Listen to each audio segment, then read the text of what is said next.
Well, hey everyone, and welcome back to the channel. Before I get on with episode 3, I just wanted to give a brief introduction because episode 3 is going to show almost a roller coaster of a day for us. If you saw episode 2, then you saw why I named that video Divers on the Storm, because we actually went out right after a storm moved through.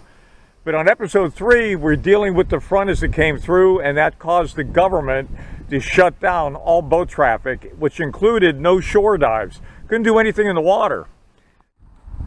So Devin and I decided to walk around Cozumel, which we did, and we found out later that day that they took away the advisory, which meant shore dives were now allowed, and we could go night diving that night, which made everyone happy. So I did my best to try to piece all of these occurrences together to tell the best story that I could regarding our dive day in Cozumel. So I hope you enjoy it. This is our story. This is what episode 3 is all about. Not knowing if we were even going to dive, to where we did dive, and then we went for the featured dive, the night dive. So with that being said, enjoy the dive. Hope to see you on the next episode. We'll be going to Palancar Wall.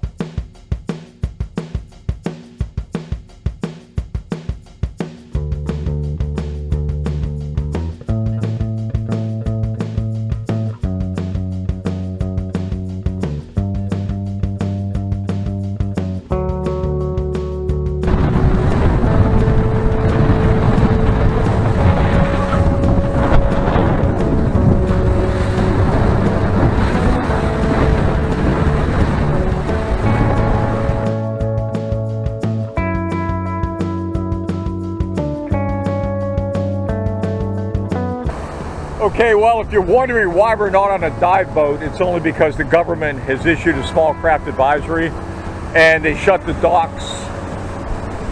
They issued a small craft advisory, so they shut the ports down. The cruise ships are still allowed to dock. That's fine. I talked to a buddy of mine who said, yeah, not a problem. But the smaller ships, like the fishing boats, things like that. So anyway, what Devin and I are going to do, we're going to take a walk. We're trying to rent bicycles. Hopefully we can get bikes later. But right now we're just going to tour the island as much as we can and see what's going on. Yeah. Right?